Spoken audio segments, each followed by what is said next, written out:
great pleasure that I've asked and welcomed Dr. Sieler to the podium. We approached Perth NRM and Ingrid in particular because they're very good at what they do, but also she's got a lot of expertise, a lot of experience, and a lot of knowledge and a bit of wisdom to talk about partnerships. So thank you, Ingrid.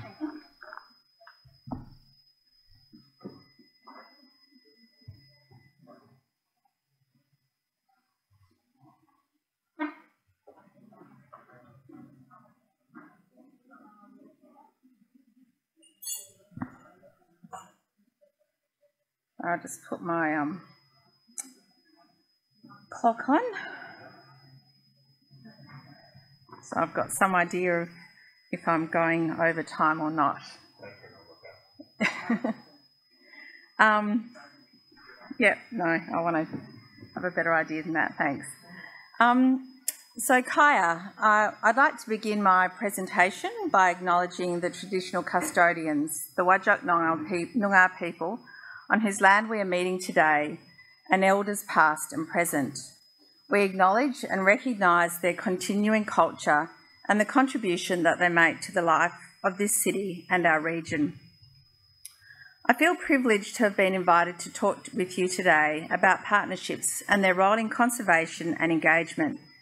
Many of the conference presentations I heard, because I haven't been able to be here, have been about the importance of collaboration and have really provided strong examples of how working together can help us to address the issues faced by our wetlands.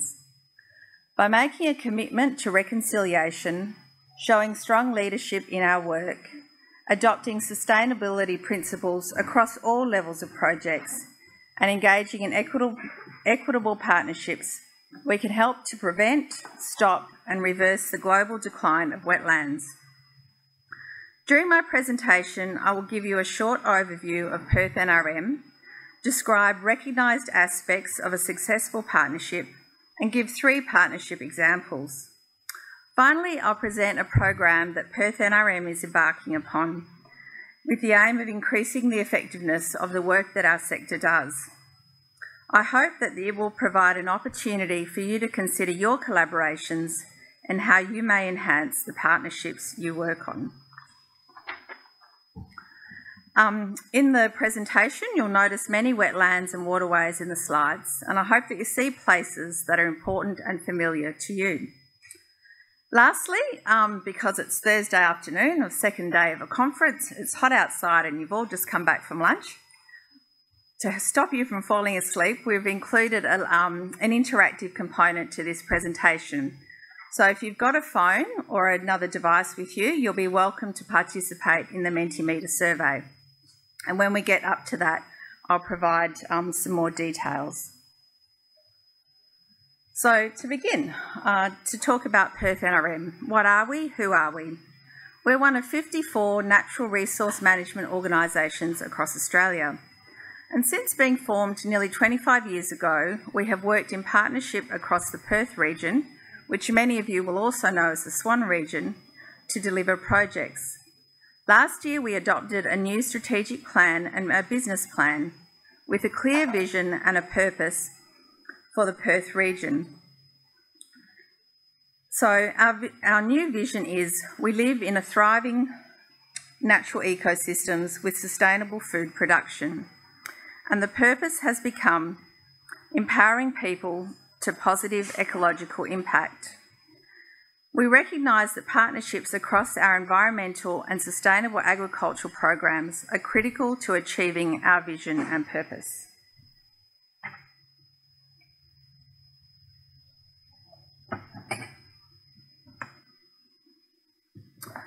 This is an overview of Perth NRM, and I'll just read it to you. It describes more about us.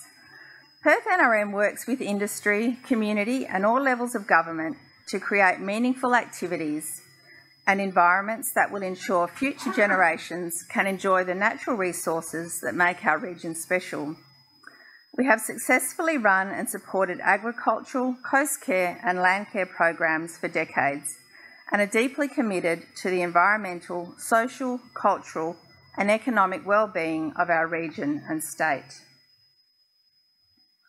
Okay, so now we're going to do the Mentimeter. So if you can get your phones out, and we're just going to pull up the actual information about how to do that. Here we go. So if you go to www.menti.com, and it should come up with an area where you can put in the passcode, and it's 39257552. People got that? All right, so the number, so you go to www.menti.com. Should come up with a screen, and in the middle of that screen there should be a box that allows you to put the number in. It's 39257552.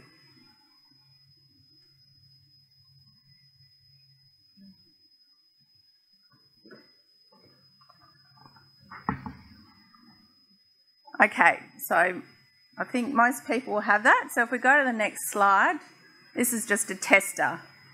So which of these songs best describes you?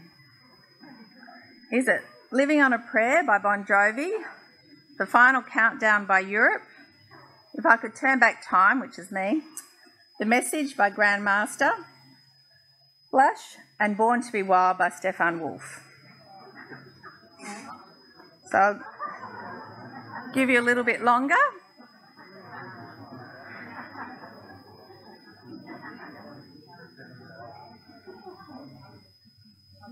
So it looks like we have a lot of people that want to interact with nature, Born to be Wild.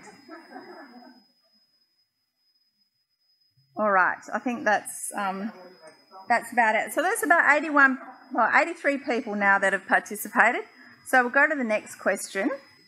Now you'll be anonymous. This is just for Perth NRM to have some idea of the groups and the people that participated in this little survey today. So if you just fill in your details.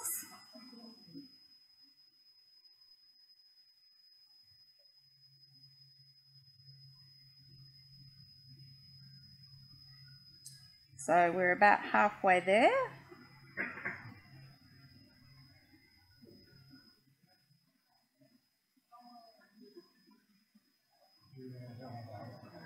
All right.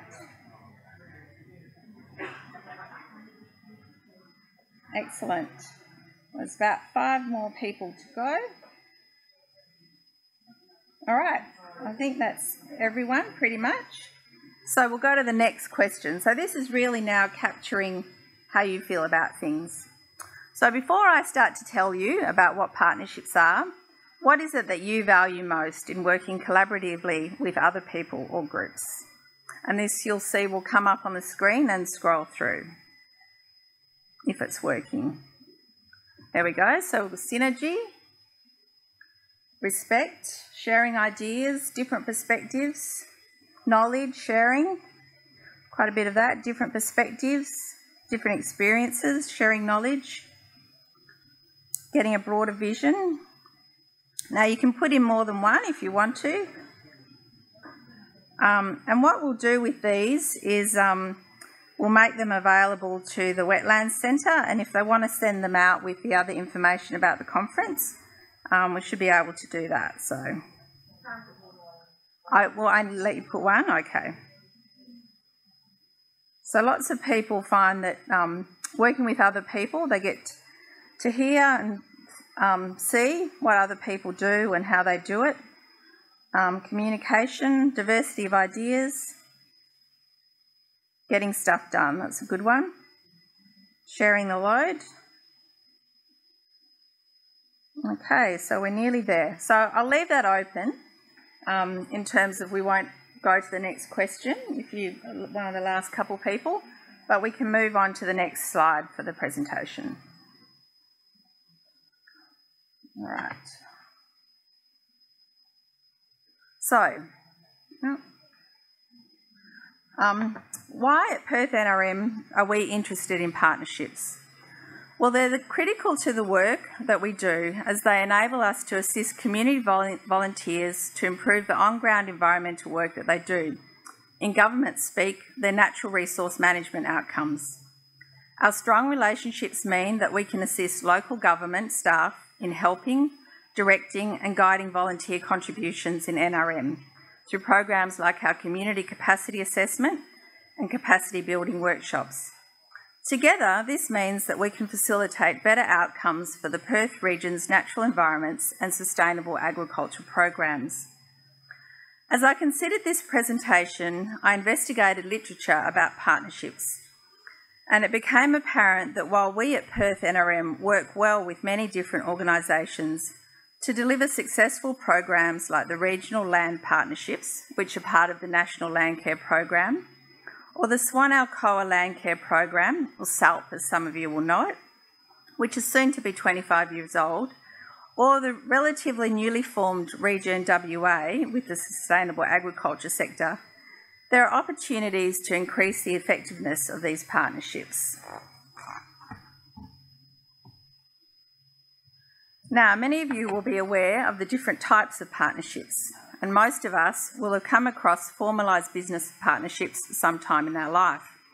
These have legal and business terms and conditions clearly stipulated. The nature of the partnership is clear, with duties, responsibilities, income sharing and cessation of conditions documented. There are often regular meetings to reach agreement, and the financial liability of each partner is clearly understood. More recently, there's been a greater appreciation of formalising environmental partnerships, with many examples provided for societies based around protected areas or conservation. As we know, or may have experienced, these interactions are complex and can fail due to an imbalance between the partners, a lack of understanding of the complicated situation of the local community, which may include poverty, different governance structures, changes to access to their natural resources, which may have subsequent impacts on their local economy and their overall well-being. The most successful environmental partnerships consider capacity of all of the partners to negotiate. They include models of ethical behaviour, which look at community health, social and physical, combined with the ecology and conservation perspectives. Biodiversity interventions can no longer discriminate against the local community in favour of conservation programs, but need to be genuine partnerships to succeed. Then, lastly, I just want to talk about social partnerships.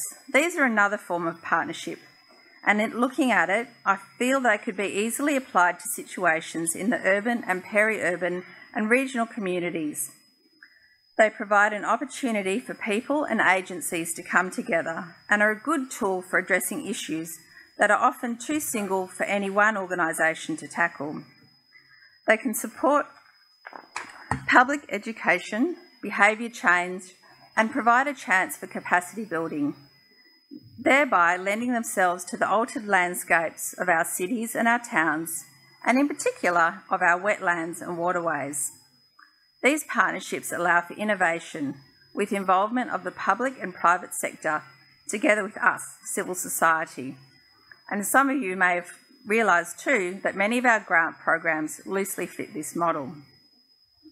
All right, back to Mentimeter. So, what do you think makes a successful partnership? And this is a voting one again. So we'll just go over to the next slide. All right, so is it shared values and goals, trust, good relationships, good governance or capacity building? Now there's no wrong or right answer, it's just what you think is the most important aspect of a successful partnership.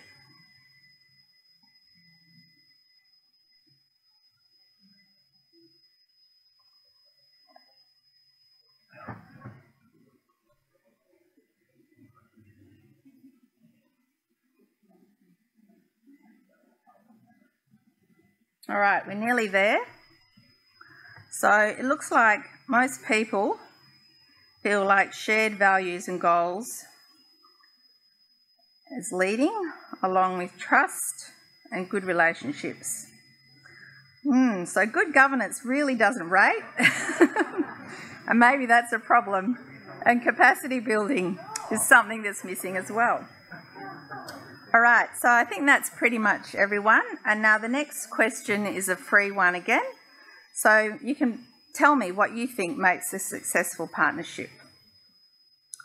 Is there something that you didn't see there that you could vote for that we haven't thought about? Is it friendships? Is it leadership?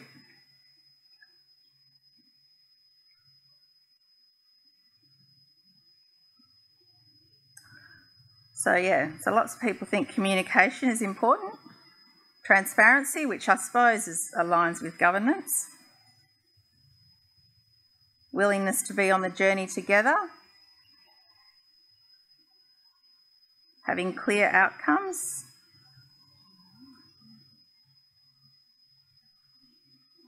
Now, I'm not quite sure why the screen isn't scrolling, but the information will be there.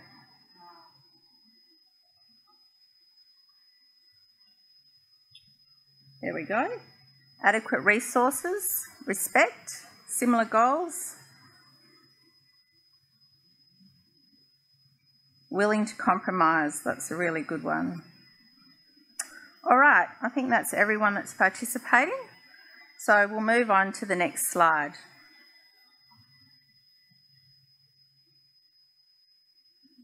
Oh. So, sorry.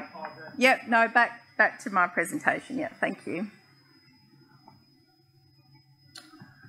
All right, so the next couple of slides are a bit more information about the environmental and social partnerships and talking about the parameters that make an effective partnership. So with the environmental ones, some of the frameworks that have been used to guide this work with local communities in multi-use landscapes, especially in and around protected areas or with a focus on threatened species, have been developed from decades of work and observation. With adaptations to local context, they could be applied universally. And there was one particular paper that I looked at, Mishra, from 2016, that described 8 partner principles for community-based programs. Each of these 8 principles, such as presence, aptness, respect, can be further broken down to actionable aspects to ensure that the partnership functions for all of the groups that are participating.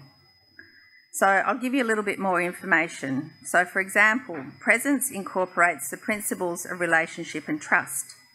Aptness includes socio-economic and social capital and the need for consideration of scale and a multifaceted approach to solving the problem. Negotiation incorporates patience and managing expectations, and empathy considers constraints to the community and their behaviours. Government policy is wrapped up with project management, planning and implementation, and these are covered under strategic support. Application of these principles at the project level is very detailed, and great care in the papers that I read was given to the local practices, the situations and the culture. So they took each of these aspects into consideration and identified risks and threats to the principle. The framework would seem to readily fit with new conservation partnerships, where there's a commitment to invest time and effort into building long-term relationships based on integrity. So there's quite a lot of work and information there. Now, the next one that I wanted to talk about are social partnerships, and I think this model might fit better for the sort of work that we do.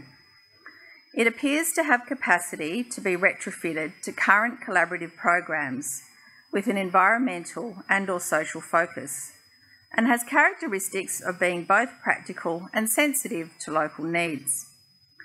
In one model I investigated, 5 principles were articulated, including shared purpose and goals that are clearly identified and distributed amongst the people that are participating, a strong and well-defined leadership model that can be quickly mobilised, is focused and works in a strategic fashion, and one that maintains good relationships between the partners. This is essential. Trust is an important aspect of the relationship and allows the group to define a common purpose, ensure commitment to the goals, and even sustain differences of opinions or address conflicts if they arise, which we all know happens in partnerships. Like the principles for environmental partnerships, developing capacity for a partnership to work and having strong and inclusive governance practices are important to success.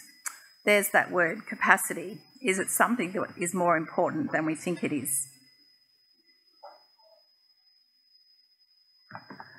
So now I wanted to talk about, we've heard about the principles, so how do we actually put it into practice and how are they influenced by this?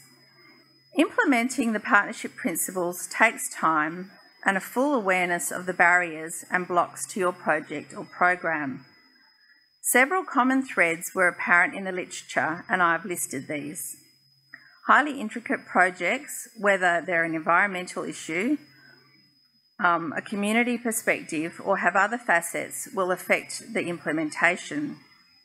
These will be linked to the size and complexity of the partnership, and small partnerships are said to be more likely to able to adhere to the principles and more readily confront change and the challenges that they face. The importance of governance was a common thread. Authors discussed the need to be sensitive to the concerns of all stakeholders and to create an inclusive partnership culture. They reiterated the importance of governance structures and that all participants need to understand the adopted processes and systems, especially where the culture of participating organisation or groups varies. Communication is key, and it is important that it is timely and that pertinent guidance and direction is given.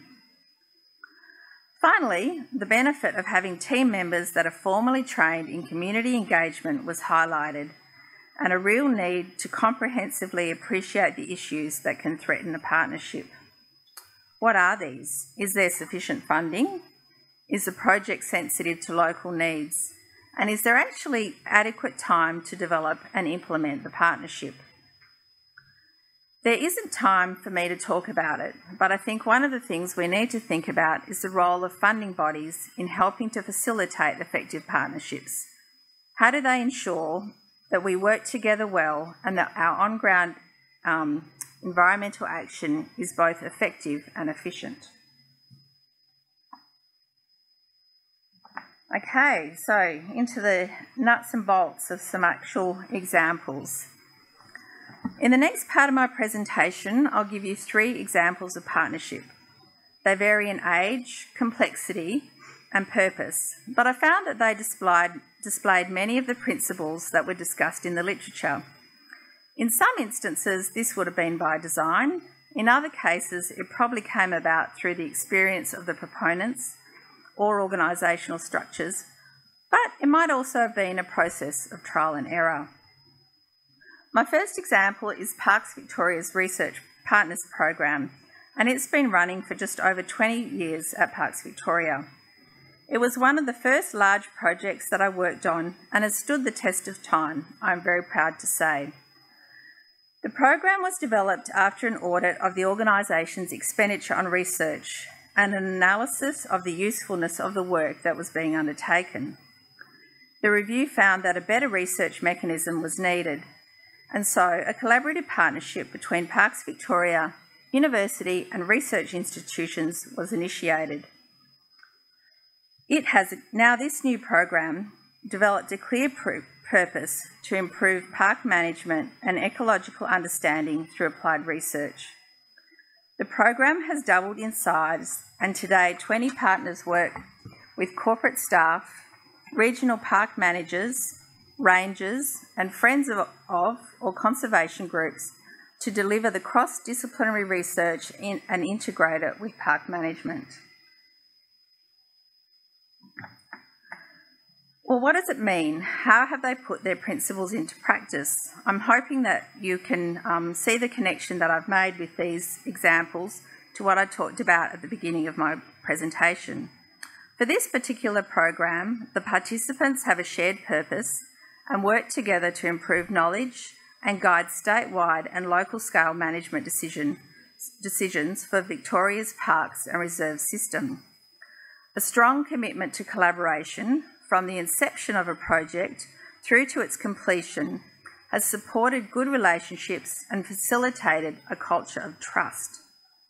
The proponents know that the projects will provide answers for park managers while also offering strong opportunities for the researchers, especially young career scientists. Involvement of senior scientists, senior park managers and knowledgeable community group members has helped to build ecological research and education capacity. Some 300 projects have been initiated in the 20 years and over 150 postgraduate students supported. The strong governance culture of Parks Victoria and the research partners has provided a structure for regular review of the program. All right, so the next one is quite different and quite hard for me to say. So this one is about a cross-cultural collaboration on the spectacled hare wallaby and its conservation. This cross-cultural collaboration in the West Kimberley between the Yarroo country managers, WWF Australia ecologists, provides a recent example of a small-sized partnership. After the initial involvement, some further traditional owners became involved. I came across this project while looking for wetland examples, and although the spectacled haired wallaby receives all the water it needs from the native vegetation, the large Indigenous protected area, Yarroo IPA, where it's found, includes important wetlands that provide breeding habitat for numerous water birds and shorebird species, and in the dry season provide refuge for fauna, especially birds. The management of these areas is also included in the Yarroo IPA management plan, and this is what sparked my interest in finding this information. But the particular project was characterised by a strong commitment to two-way knowledge sharing, which I think some of you will have heard about yesterday. For example, the knowledge of the Yarroo country managers was used to select monitoring sites, and they in turn learned new monitoring skills and became proficient in the use of technology that's important for conservation work. This partnership enabled the confirmation of the presence of the spectacled hare wallaby on the Yarroo IPA for the first time in 10 years. It was presumed to be locally extirpated from the West Kimberley.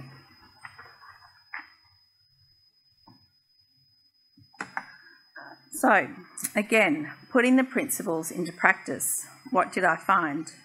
So prior to the work in 2014, the last known recording of the spectacled hare wallaby in the area was from roadkill on a pastoral lease which was managed by the Yarroo people. The project to search for this culturally important species began in earnest in July 2014, and it has the characteristics of a well-designed partnership. The scientists from WWF and the Yarroo country managers developed a shared purpose and goals and built a strong trust-based relationship through the use of the traditional owner, co-design and two-way knowledge process. This was a local process that they had developed in the Yarroo country. The project to protect a threatened and culturally important species had broad support from the Yarroo traditional owners because it aligned with their values and the targets of the Yarroo IPA plan. These included capacity building and intergenerational transmission of knowledge. Leadership and project governance was aided by the overarching Yarroo IPA plan and aligned WWF strategic plan. So there we've heard that word again, capacity building. Finally, a topic that most of you will be aware of. So I just wanted to talk briefly about the Ramsar Convention on Wetlands. As you know, the convention is a large, complex and well-established global partnership. Originally formed over 50 years ago, it was established to halt the worldwide loss of wetlands and to conserve those that remain. Today, there are some 80 contracting parties that manage 2,300 wetland sites, and we have some of those in Western Australia. These sites are often seen as the backbone in our network of global wetlands. This significantly environmentally based partnership relies on international cooperation, sound policy making, and the building of capacity at all levels to be successful. And the image there, I'm not sure if any of you have recognised it, but that's Forestdale Lake. So, of the three examples, this one sort of ticks all the boxes. And it's straightforward to see how partnership principles are put into practice in the particular case study. The current strategic plan clearly identifies 4 goals and 19 targets that have been agreed on by the proponents. They have strong leadership and governance models, with the roles, responsibilities all being clearly defined. They hold regular meetings, and these are inclusive of all of the contracting parties. The commitment to international cooperation helps to foster good relationships and supports capacity building across several areas, including application of science and technology to wetland management. And they have these meetings every 3 years. One must acknowledge that a partnership of this size and complexity will face challenges, but its foundation appears to be strong and able to respond to these challenges. So just in closing this section, so what are some of we've heard about the principles, we've seen the examples of those put into practice, and what are some of the requirements for a successful partnership? So through this talk, I've presented 2 different models that are used for environmental and social partnerships and given you some examples. At the heart of each of the programs and projects, it was clear that the proponents shared a vision. They received sufficient funding to deliver their vision. It was easy to identify the involvement of skilled personnel and to see that management and governance structures are in place. With inclusive foundations, project longevity and responsible leadership. And then there's a shortened list there which talks about democratic foundations, which is about inclusiveness and people understanding the governance structures. So that's that part of the presentation. So we're back to Mentimeter and an opportunity for you to put in what you think provides an example of a successful partnership.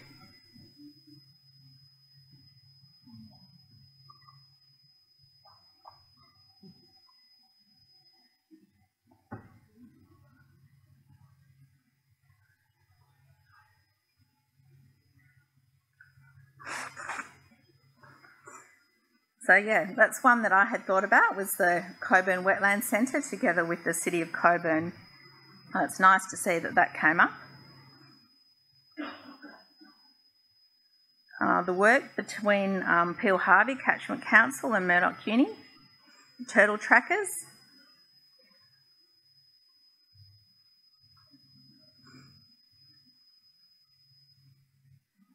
Oh, there's got to be more than that. 6 only. Shark and Kobe. Who's a basketball person?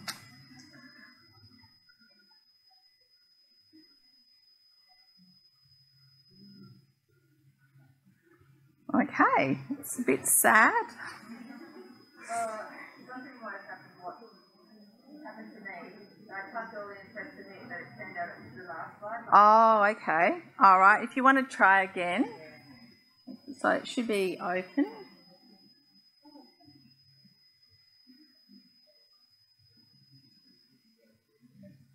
All right. So looks like having a bit of problem with the technology, so we might move on. I'm just cognizant of time.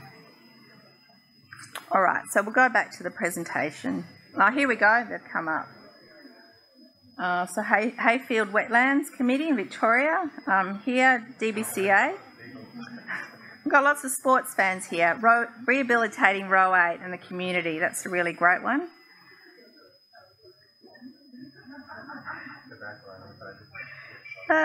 Friends groups and local government, good one. Well, it's good to see people have some humour left at the end of the day. Yep, Town of Claremont, the Friends of Lake Claremont. Many of us will be aware of that work, and we've got Heidi here who was instrumental in some of that. SALP, the work that DBCA does with the Middle Canning. We've got recognition here of the work between Indigenous elders, the two-way knowledge sharing and scientists. Ramsar, Armidale and Habitat Link. So I think there's some really lovely ones there. So we'll leave that question open, but I'll go on with the presentation. So if you just go back to the... Yep, thank you. All right. So over the past couple of years, and a little bit longer than that, it's become more apparent that we need to work together more effectively to address the wide range of social, cultural and environmental challenges that we face. And for those of you that really care, economic as well. There are opportunities waiting for those who want to work collectively on more meaningful engagement with First Nations, to act on climate change together and to address the multiple issues that COVID-19 has exposed nationally and internationally. So the next part of my presentation is just some of the recent work that Perth NRM has been doing around impact measurement. So Perth NRM, led by our CEO, Keith Pekin, has been developing a collective impact model. Through the National Landcare Program, the organisation has become adept at preparing program logics and using the federal Mary reporting system. I've given it away, haven't I? Which includes monitoring, evaluation, reporting and improvement. A program logic articulates the inputs needed for a project delivery, describes the activities that are undertaken and the outputs that are achieved. For example, hectares treated for weed control or number of seedlings planted. Over time, there's been a requirement to describe the outcomes of the work, so the broader benefit can be articulated. In a multi-use landscape, this might be something like more efficient implementation of more efficient horticultural practices to reduce the drawdown of groundwater, thereby increasing the time that surface water is present in wetlands. And so there's just an example of a very simple type of program logic with the inputs, activities, outputs and outcomes. But most recently, grant providers for environmental projects have been adopting practices of social and cultural programs and want to understand the impact of the work that they are funding. Impact measurement is about understanding the long-term consequences of the intervention that you are undertaking. It applies the theory of change. If we do X, then Y will change because. At Perth NRM, we're applying this thinking to some of our newer sustainable agricultural programs, like natural capital accounting, which aims to measure and quantify biodiversity on farm properties. Using the sustainable agricultural example, X is the establishment of a natural capital accounting framework for farmers to utilise, and then identify the practices that help to restore the on-farm natural capital or biodiversity. As a result of establishing this measure to change framework, farmers can apply the natural capital accounting to improve their farm's productivity capacity and the resilience to climate change, or a measure of Y. All right, so the next slide is a little bit more about impact measurement. We at Perth NRM recognise the continuum of impact measurement, from individual impact to collective impact. Traditionally, our sector has worked in the individual and collective impact space, and arrows have been shown in this slide to visually represent the efforts and to distinguish between the different models. While individual impact and collaborative impact may have positive outcomes, Real change on the biggest environmental problems will only come about when we begin to work together collectively. Characteristics of collective impact include being organised around shared outcomes, about a resolve for working together so that it becomes what we always do, not what we do in addition to our usual projects and programs, etc. Something we just find time for now and then. It's imperative that we use the same measures if we're participating in the collective impact. We share our results, our skills and our knowledge, and that we track collective progress towards our articulated goals. Importantly, the different facets of society must be represented in an inclusive way, so we bring together corporate, government and community sectors to work together to solve the problem. I'm getting close to the end. So, what are the 5 conditions of collective impact? We have a common agenda, we've shared measurement, we have activities that are mutually reinforcing, ongoing communication and backbone support. As with the previous partnership models, having a shared vision, a shared purpose and goals are critical, as are good relationships and building trust. Although different approaches may be applied by the different groups in the collective partnership and used during the project implementation, these aspects are agreed to and coordinated through a formal planning process. Otherwise, we'd all be back at the individual impact. We've also previously talked about the need for skilled personnel and for sufficient resources to see the project or program to completion.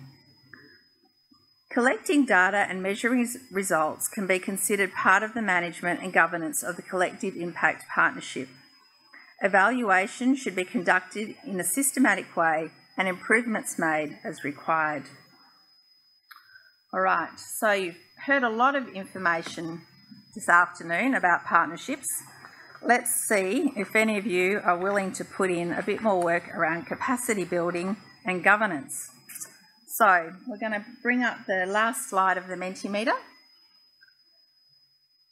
and you'll see, is there anything that you would change in your partnerships or collaboration? So that's the previous slide, so they're starting to come in. So we've got some things like more effective communication. Think about capacity building. Well, I'm happy with that. Follow the list of objectives displayed. So I think we'll have the same little hiccup that we had before, but that's okay. More communication. More of them. That's a good one. More training, yep, that's part of that capacity building.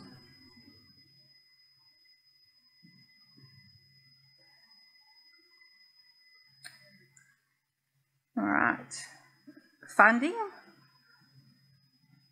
that's a good one. More patience, that's part of the empathy that we talked about very early on. Okay, so I'll just leave that open, but just so we make sure that we stay on time, I'll now go to the summary. Yeah, the next slide of mine, yeah. So thanks everyone for your patience with moving back and forth between the 2 presentations. Right. So, in summary, the complexity of issues facing our natural systems, and in particular our wetlands and waterways, together with our society, means that it is imperative that we work together to address these challenges. Working collectively means that we address the issues together, and that in doing so we may begin to reduce the competition for the resources, such as skilled and engaged personnel, including volunteers, or for that financial support. It means that we can measure and articulate the impact that we're having and that we build capacity in our sectors, not just in the groups that we work with, but the young people coming through and others that might be interested in what we're doing but haven't been involved previously. we bring in the whole wider community to better address the wicked problems that we face. And I'd just like to make a mention of the bottom picture, which is one of the sites that Serag works on, and a place that was very special to Cathy O'Neill, who many of us will have fond memories of, and just all the marvellous work that she did for many, many years.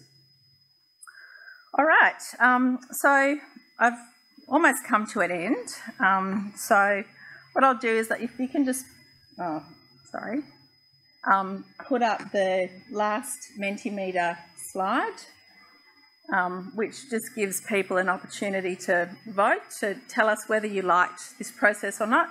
So you can click on one of the emojis before on the bottom there. So that's great.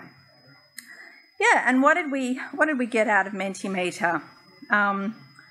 So we heard from you that in terms of working collaboratively, sharing knowledge was really important. That you liked the diversity of views and learning from different people, hearing their different perspectives, and sharing the load. In terms of what makes a successful partnership, most people said shared values and goals, then good relationships and trust. As I said before, not many people saw capacity building as being important, and good governance rated 1 vote. So I think that's something that all of us need to work on a little bit more. What else makes a good relationship? Communication, transparency, having resources available and willing to communicate. And we had some really nice examples of successful partnerships as well, such as the Coburn Wetlands Centre, which we're in today, work between some of the NRMs and their local groups, and in general the work of the Friends groups working together with local government. And lastly, in terms of what would you change? More communication, more training, more funding, and I think and more patience, so more empathy, which in a COVID world is something that's really important. So thank you very much, everyone. I hope you enjoyed